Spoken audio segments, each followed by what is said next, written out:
우리 함께 나눌 하나님 말씀은 신약성경 로마서 6장 1절부터 14절까지 말씀입니다. 로마서 6장 1절부터 14절까지 말씀 우리 한 절씩 교독하겠습니다. 그런즉 우리가 무슨 말을 하리요? 은혜를 더하게 하려고 죄에 거하겠느냐? 그럴 수 없느니라. 죄에 대하여 죽은 우리가 어찌 그 가운데 더 살리요?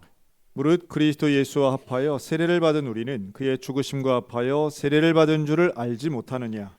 그러므로 우리가 그의 죽으심과 합하여 세례를 받음으로 그와 함께 장사되었나니 이는 아버지의 영광으로 말미암아 그리스도를 죽은 자 가운데서 살리심과 같이 우리로 또한 새 생명 가운데서 행하게 하려 함이라. 만일 우리가 그의 죽으심과 같은 모양으로 연합한 자가 되었으면 또한 그의 부활과 같은 모양으로 연합한 자도 되리라. 우리가 알거니와 우리의 옛사람이 예수와 함께 십자가에 못 박힌 것은 죄의 몸이 죽어 다시는 우리가 죄에게 종노릇하지 아니하려 함이니 이는 죽은 자가 죄에서 벗어나 의롭다 하심을 얻었습니다. 만일 우리가 그리스도와 함께 죽었으면 또한 그와 함께 살 줄을 믿노니 이는 그리스도께서 죽은 자 가운데서 살아나셨음에 다시 죽지 아니하시고 사망이 다시 그를 주장하지 못할 줄을 알미로다.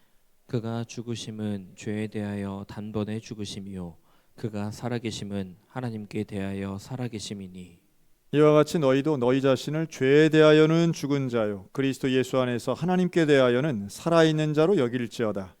그러므로 너희는 죄가 너희 죽을 몸을 지배하지 못하게 하여 몸의 사욕에 순종하지 말고 또한 너희 지체를 불의의 무기로 죄에게 내주지 말고 오직 너희 자신을 죽은 자 가운데서 다시 살아난 자 같이 하나님께 드리며 너희 지체를 의의 무기로 하나님께 드리라.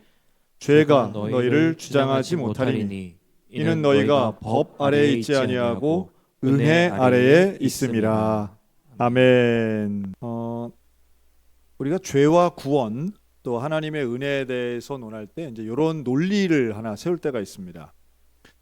하나님의 구원은 변하지 않는다. 그렇죠? 하나님의 구원은 중간에 바뀌거나 취소되지 않는다. 이 생각을 가지는 이게 맞는 이야기인데 그런데 그러면 우리가 뭔 짓을 해도 구원이 취소되지 않느냐라고 하는 거예요. 그러니까 이게 상당히 큰 오해를 가지고 있는 겁니다.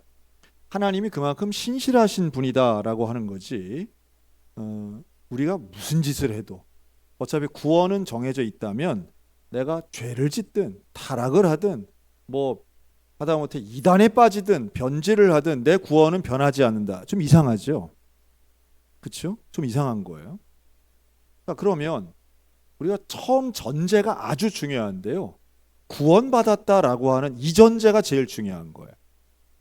하나님의 구원은 바뀌지 않아요. 그런데 우리가 무슨 착각을 하느냐 하면 내가 그럼 내 마음대로 살아도 구원받아? 이미 이게 잘못된 말이에요. 왜 잘못된 말이냐 하면 구원받은 사람은 마음대로 살려야 하지 않는다는 거예요. 지금 그 얘기하는 겁니다. 로마서 6장은. 자, 우리가 좀 탕자 이야기로 한번 예를 들어보겠습니다. 우리가 탕자 이야기 잘 알죠? 탕자가 아직 거리가 먼데 아버지랑 이제 감격에 포옹을 하고 돌아와서 그토록 큰 형이 막 나에게 질투를 할 정도로 아버지 앞에 막 소리를 지를 정도로 잔치를 벌였어요. 이 탕자의 비유는 여기서 끝나요. 그런데 여기다 조금 더 상상력을 보태서 그리고 한 1년이 지났다고 생각해 보세요. 이 탕자가 심심한데 그래서 내가 그 아버지 재산 가지고 가서 진탕 쓸 때 그때 좀 짜릿짜릿했는데 내가 그 다 재산 떨어먹고 너무 좀 비참해서 그런데 그래도 또 받아주시겠지 우리 아버지는. 그리고 또 재산을 챙겨서 나간다 그러면 그 이상해요 안 이상해요? 그 이상하잖아요. 지금 그 논리를 펴는 거예요. 그러니까 우리가 구원받았으면 구원이 정해져 있으면 내가 뭔 짓을 해도 구원받겠지라는 이미 그 말에는 구원받은 사람답지 못한 생각과 말이 있는 거예요. 그러니까 탕자가 그때 우리 아버지랑 딱 포옹할 때 너무 좋았는데 그거 다시 경험하고 싶은데 근데 그냥 집에서 껴안으면 그 맛이 안 나니까 나 나가가지고 내가 일단 타락부터 하고, 그리고 아주 그 나락으로 떨어진 후 힘들게 해서 내가 돌아오면 다시 짜릿함이 오겠지. 그 어떤 논리적으로는 그런 생각이 뭐 그냥 어거지로라도 들 수는 있겠으나, 그걸 위해서 일부러 타락과 방탕, 죄로 갈 사람은 없다는 거예요. 우리가 젊어서 고생은 사서 한다라고 하지만, 실제로 여러분 사서 고생하는 사람 보셨습니까? 고생은 다 우리가 어떤 드라마틱한 스토리에서 내가 가장 실패하고 나잣이 없었던 자리에서 이 격차가 크면 클수록 우리가 좀 감동을 받잖아요. 성공과 실패의 격차가 클수록, 실패가 아주 깊으면 깊고 또 성공이 높으면 높을수록 우리가 깜짝 놀라고 대단하다 칭찬하고 하는데, 그걸 위해서 밑으로 들어가는 사람은 없다는 거예요. 자, 그게 오늘 6장 1절이에요. 너희가 무슨 말을 하리요? 은혜를 더하게 하려고 죄에 거하겠느냐? 큰 은혜를 받기 위해서 우리가 죄를 더 짓는다. 이게 말이 안 된다는 거예요. 그러니까 죄 용서를 받는데 10,000원 훔치는 것보다 100억 원 훔치는 것을 용서받는 게 더 크니까 나는 100억을 훔쳐서 용서받을래. 이거 말이 안 된다는 거예요. 그러니까 죄에 대한 이해와 용서에 대한 이해, 이 은혜에 대한 이해가 우리가 제대로 있지 않으면 하나님이 주시는 구원이 아니라 내가 생각하는 구원을 누리게 되는 거예요. 여러분, 구원은 내가 판단하는 게 아닙니다. 그렇죠? 나는 믿는 것뿐이에요. 하나님이 나를 구원해 주셨다는 사실을 믿을 수는 있으나, 나는 이러니까 구원받았어라고 내가 스스로 판단하는 것은, 이건 오해의 소지나 부족함이 있을 수 있어요. 하나님 편에서의 구원은 절대 변치 않습니다. 취소되지 않아요. 그러나 내가 생각하는 구원이, 나는 구원받았다고 생각했는데 이게 구원받은 게 아니라면 심각하잖아요. 그렇죠? 정말 죄송하지만 저는 목회하면서 자기가 구원받았다고 착각하시는 분들을 많이 봐요. 여러분, 이건 착각입니다. 착각이 있을 수 있다는 거예요. 모든 믿음이 다 가짜는 아니지만, 왜냐하면 여러분, 구원은 뭘 믿는 거라고요? 예수 그리스도의 십자가 죽음과 대속의 죽음과 그리고 부활을 믿는 것인데, 이게 나의 뭐 때문에 일어난 거예요? 나의 죄 때문에 일어난 거잖아요. 그런데 우리가 말은 믿는다고 하는데 이 고백에 대한 삶이 없어요. 저는 이걸 조금 구체적으로 말하면 스스로 자신을 속인다라고 생각합니다. 내가 이걸 믿는 척하는 거예요. 내가 자기가 생각할 때 자기가 믿는 것 같은 거예요. 그런데 이 믿음에는 반드시 전제가 있어야 되는데, 내가 죄인임을 인정해야 돼요. 그리고 나의 죄에 대해서 근본적으로 하나님께서 이것을 예수 그리스도를 통해 사해 주셨다라고 하는, 용서해 주셨다라고 하는 이 경험이 있어야 됩니다. 그런데 이 죄 사함의 경험은 내가 다른 것과는 바꿀 수가 없는 거예요. 그러니까 어떤 복과도 이건 바꿀 수 없는 복이잖아요. 즉 물질의 복, 건강의 복, 장수의 복 다 있으면 다 좋지요. 하지만 그 복과 구원의 은혜는 치환될 수 없어요. 바뀔 수가 없어요. 죄송한 얘기지만 물질의 복을 좀 못 받는다고 할지라도, 그렇죠? 내가 건강의 복 잘 못 받는다 할지라도 구원 받았으면, 죄사함 받았으면 이것과 비교할 수 없는 게 바로 죄사함의 은혜인 거예요. 여러분, 제가 이걸 어떻게 예를 들어 드리면 조금 쉬울까? 이게 신학적인 설명은 가능한데 그렇게 하면 좀 복잡하기 때문에 예를 제가 요거 한번 들겠습니다. 여러분, 군대에 갔다고 한번 생각해 보세요. 요즘 군대 많이 편해졌다고 해도 그래도 군대는 군대예요. 근데 군대를 갔는데, 자, 군대 가서 뭘 받으면 제일 기뻐할까요? 1번 특식, 2번 한 달치 월급 한 번 더. 3번 휴가증. 4번 전역증. 뭐가 제일 좋을까요? 휴가가 좋아요? 권사님 잘 들어. 전역이 뭔지 모르는 것 같은데 제대하는 거. 그렇죠? 그런데 이걸 이야 오늘 저녁에 특식이 갈비찜이래 이러면 그걸 듣고서는 야 갈비찜? 나 갈비찜 좋아하는데. 그리고 그 갈비찜에 그걸 먹는다. 그걸 선택했다라고 생각해 보세요. 미련해요? 지혜로워요? 그렇죠? 난 이거랑 비슷한 거예요. 그런데 아유 옆 사람은 갈비찜 먹는데 나는 저녁증을 받은 거야. 근데 자 이제 집에 가라고 했는데 저녁을 안 주는 거야. 그래서 옆에서 집에 안 가고 옆에 서가지고 갈비찜 먹는 걸 보면서 아우 부러워. 아이고 부러워. 이런 거랑 비슷한 거라니까요. 또 남는 게 또 갈비찜밖에 안 나오면 큰일 나는데. 구원받은 은혜라고 하는 것은 그런 갈비찜 특식이나 이런 거하고는 비교가 안 되는 것인데 우리가 하나님으로부터 받은 은혜라고 하는 것을 우리가 그렇게 소중하고 가치 있게 잘 생각 안 하시는 것 같아요. 우리가 예수 그리스도를 믿고 구원받은 은혜라고 하는 건 이 땅에 존재하는 어떤 축복이나 어떤 현상과 맞바꿀 수 없는 가장 가치 있고 가장 귀한 거예요. 우리가 이미 구원받았습니다라고 말할 때는 내가 구원받았습니다라고 말할 때는 더 이상 아무것도 필요 없어요 라고 해도 똑같은 말의 뜻이 되는 거예요. 그런데 우리는 이 구원의 감격과 은혜가 그게 얼마나 큰지를 자꾸 잊어먹고 사는 사람들 같아요.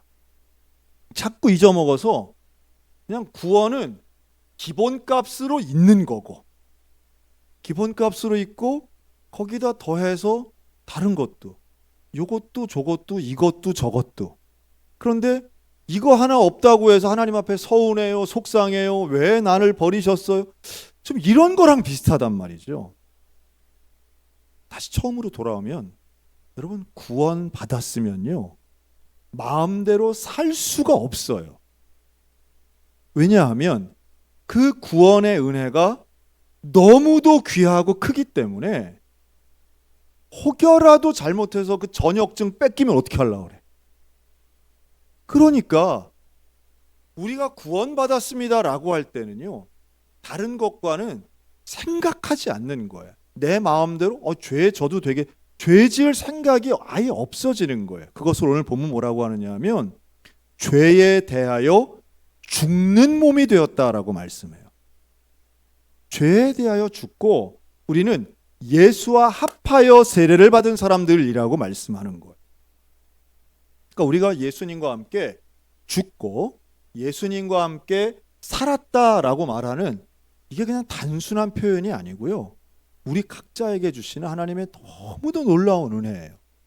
우리가 원래는 죄악 때문에 죽어야 되는데 예수 그리스도의 은혜를 통해서 죄에 대해서 죽는 사람이 되는 거예요.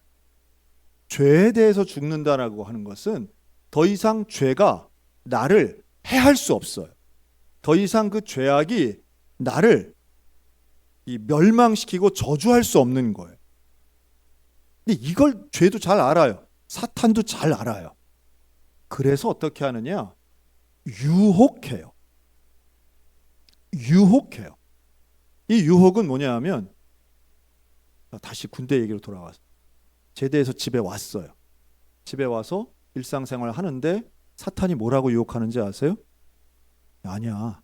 너 제대 안 했어. 너 그 전역 증거 가짜야. 그러면 자다가도 막 군대 꿈을 꾸고 막 벌떡벌떡 일어나는 거지. 사탄이 우리 귀에다 대고 뭐라고 하느냐 하면 아니야. 너 그렇게 의롭지 않아. 너 그렇게 구원받을 만한 사람이 아니야. 너는 여전히 죄의 종이야. 너는 여전히 그러니 욕정과 욕망 가운데 살아야 돼.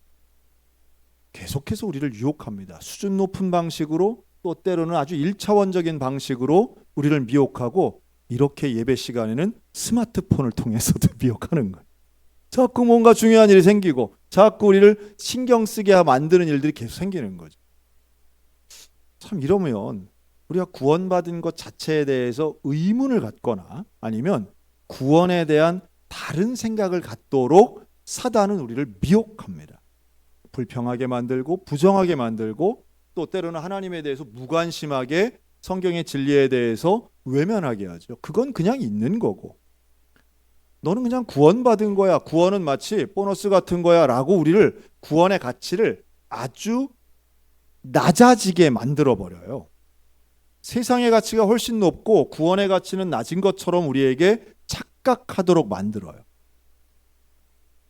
근데 여기에 대해 우리가 구원과 하나님의 은혜에 대해서 깊이 있게 잘 이해를 하면 내가 죄에 대해서는 더 이상 죄의 종이 아니라는 사실을 우리가 얼마나 기뻐하고 감사해야 되는지 몰라요.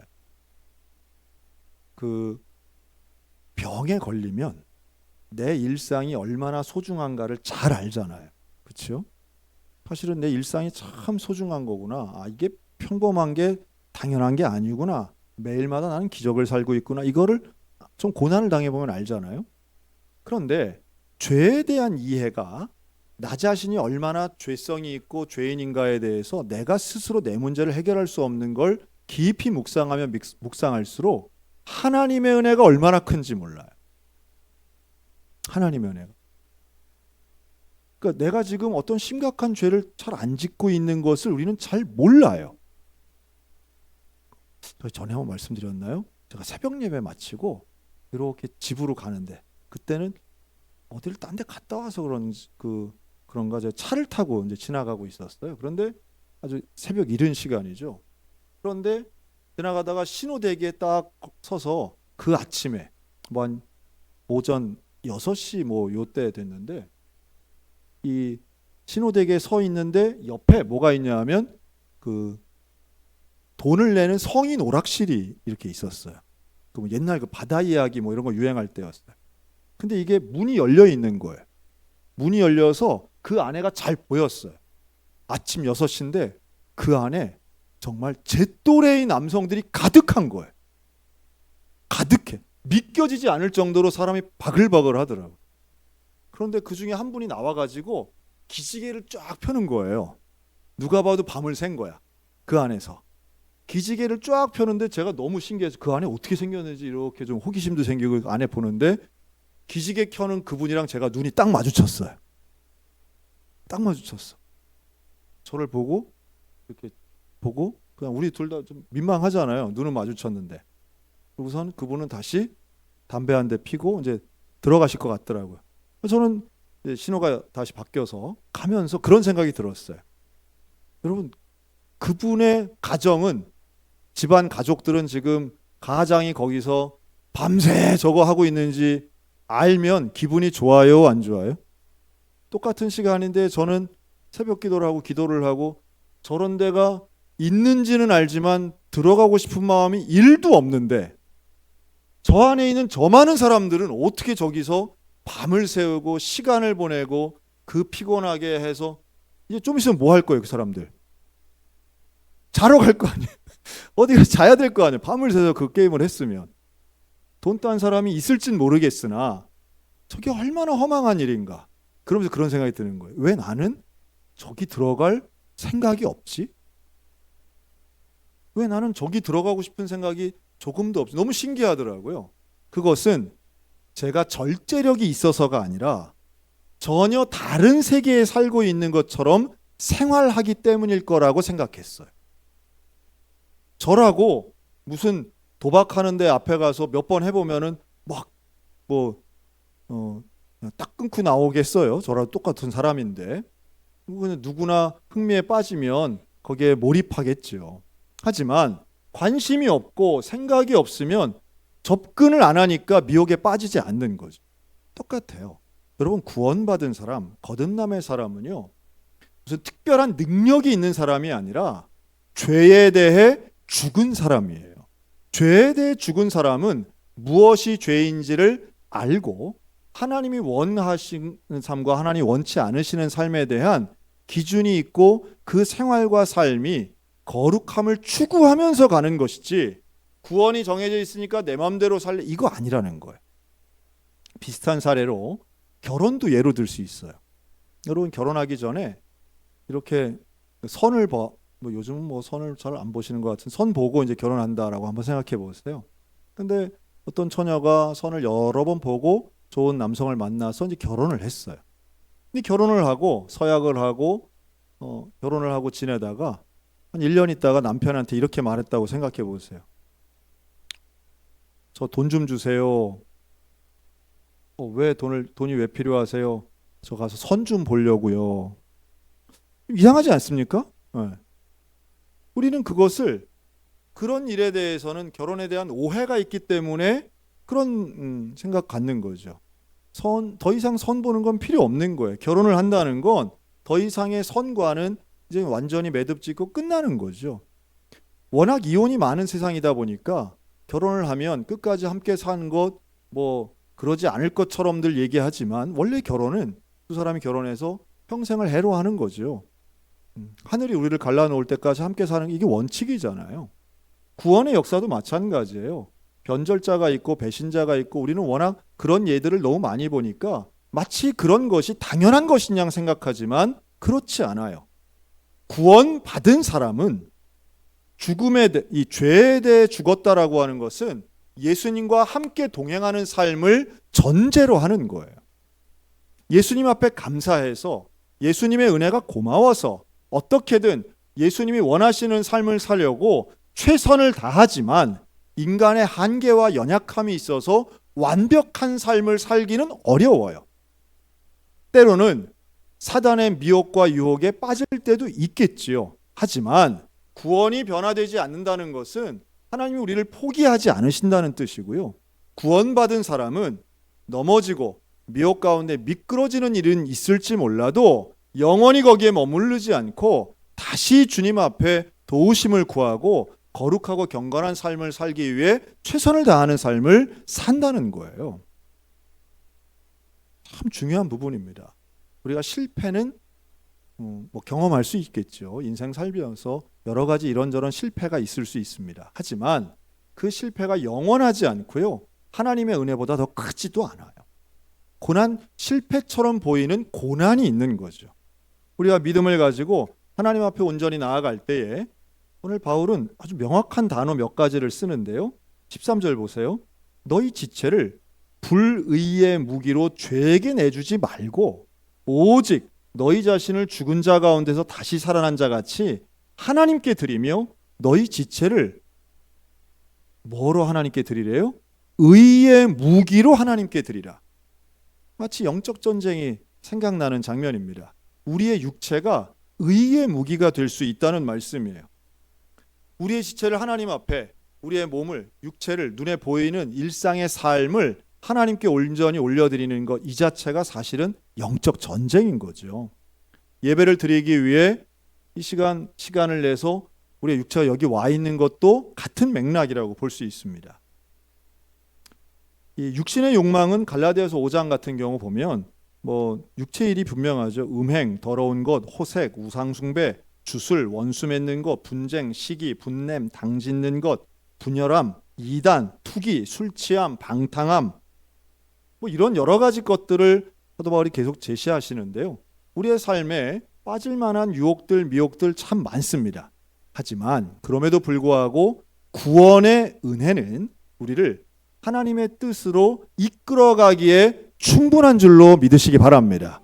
내가 구원받았음을 확신 가운데 거하는 것은 그 구원의 논리를 장난치는 게 아니고요. 그 구원의 은혜를 잊지 않음으로 내 삶을 여호와 하나님께 바치는 거예요.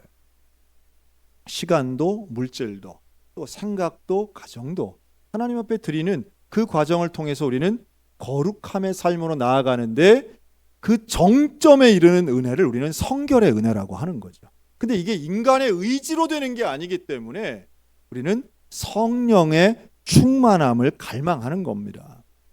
성령 충만은 내 안에 있는 죄를 하나도 없애는 게 아니고요. 어느 틈엔가 성령의 열매로 내가 채워지는 거예요. 내가 채워지면 다른 죄의 유혹에 빠질 틈이 없는 거죠. 그러니까 억지로 나는 이런 음욕에 빠지지 말아야지 이런 생각을 자꾸 하는 그게 아니고, 거룩하고 건전한 생각을 자꾸 집어넣을수록 내 안에 있는 이러한 죄악된 생각, 부정한 생각, 미움, 원망들이 자리 잡을 틈이 없는 거예요. 그러니까 건전한 것으로, 거룩한 것으로 내 속을 채우기 시작하면 사실은 죄를 한 핀셋으로 하나씩 뽑아서 없애는 게 아니라 거룩함으로 샘물을 계속 넣으면 내 안에 있는 찌꺼기가 사라지는 것과 비슷한 원리죠. 그러니 14절 마지막 절, 죄가 너희를 주장하지 못하리니. 그렇죠? 죄가 너희를 주장하지 못하리니 이는 너희가 법 아래에 있지 아니하고 은혜 아래에 있음이라. 율법의 법 아래가 아니라 이미 1장부터 5장까지에 계속해서 반복적으로 하는 이야기예요.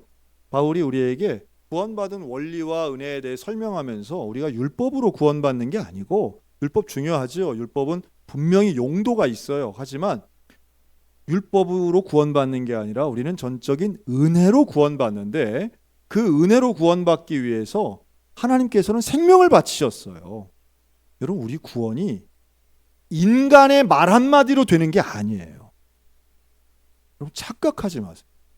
내가 말 한마디로, 나 예수님 믿어요, 이 말 한마디로 구원이 시작되고 완성된다고 생각하시면 큰 오산입니다. 어떻게 말 한마디로 다 이루어지겠어요? 우리가 하나님이 아닌 이상. 우리는 이 고백을 날마다, 그리고 이 말처럼 살아가는 우리의 실제적인 삶이 있어야 되는 거예요. 삶은 완전히 따르고 다른 삶을 살면서 말로는 나 예수님 믿어요, 여러분, 이건 거의 장난하는 겁니다. 하나님 그렇게 우스운 분이 결코 아니세요. 하나님 외모를 보지 않고 중심을 보시잖아요. 우리의 중심이 정말로 그 예수 그리스도를 믿느냐는 거예요. 내 인생의 주인이시고 나를 죄로부터 건져주시고 나를 죽음으로부터 해방시켜주시고 내가 누리고 살만한 다른 어떤 것과도 바꿀 수 없는 가장 큰 은혜를 주신 그 예수 그리스도를 정말로 믿느냐, 그리고 정말로 그 예수님을 따라 살고 있느냐, 그 예수님 말씀에 정말 순종하고 살고 있느냐, 여러분 스스로에게 한번 자문해 보시기 바랍니다. 한번 자문해 보시기 바라요. 나는 예수님 믿지만 이것도 필요해, 저것도 있어야 돼, 이거 없으면 나는 안 돼 라고 생각하신다면 우리의 믿음을 다시 점검하셔야 됩니다. 믿음이 있어야 구원을 받아요. 그렇죠? 그런데 아무리 생각해도 내가 그런 믿음이 있는가, 다시 한번 돌이켜보시기 바라요. 로마서는 그것을 우리에게 점검을 요구하고 있고 참된 믿음을 통한 온전한 구원을 약속하고 있습니다. 그리고 그러한 구원은 변치 않는 거예요. 이 구원의 역사는, 하나님의 신실하신 약속의 구원은 변치 않아요. 문제는 나에게 있는 겁니다. 내가 정말로 구원받을 만한 믿음이 있는가? 구원받을 만한 확실한 믿음을 가진 사람은 절대로 예수 그리스도를 떠나지 않습니다. 하지 않아요. 덜 믿으니까, 아니면 안 믿으니까, 믿는 척 하니까 고난 앞에서 흔들리는 거예요. 전 숱하게 많은 증인들이 교회 안에 있습니다. 교회 안에 어떠한 시험과 환난이 온다 할지라도 예수를 떠나지 않는 이유는 단 하나, 구원받았기 때문이에요. 구원받았기 때문이에요. 여러분, 이것을 잘 기억하셔서 내게 구원받음에 확신이 있는가, 내 믿음은 온전한가, 내가 과연 그리스도와 함께 죽었는가, 내가 그리스도와 함께 살았는가, 스스로를 잘 점검하여 그리스도와 함께 죽고 그리스도와 함께 살아가는 믿음의 성도들 다 되시기를 주님의 이름으로 축원합니다. 아멘. 기도하겠습니다.